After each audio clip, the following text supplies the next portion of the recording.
Issue answering that question. నా problem ఏంటో చెప్తా నేను.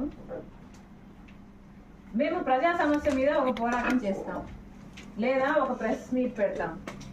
అదే పనిగా మేము ప్రెస్ మీట్ పెట్టి ఇంత స్టడీ చేసి దీని మీద ఇంత కష్టపడి ఇంత మాట్లాడతాం. తీరా మీరేమో అంత సబ్జెక్ట్ అయిపోయాక ఇలాంటిది ఏదో ఒక ప్రశ్న అడుగుతారు.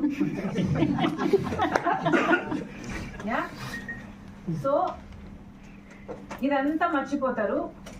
మీరు హైలైట్ చేసే ఏకైక విషయం ఏమిటి అంటే, నేను జగన్మోహన్ రెడ్డి గారి మీద ఏం చెప్పాను, నేను జగన్మోహన్ రెడ్డి గారిని ఖండించాను. ఇది ఒక్కటే హైలైట్ అవుతుంది. ఇది ఎక్కడి న్యాయం అని అడుగుతున్నాం. మేము మమ్మల్ని సాక్షి టీవీ ఎలాగో కవర్ చేయదు, సాక్షి ఛానల్, సాక్షి టీవీ, సాక్షి మీడియా ఎలాగో కవర్ చేయదు.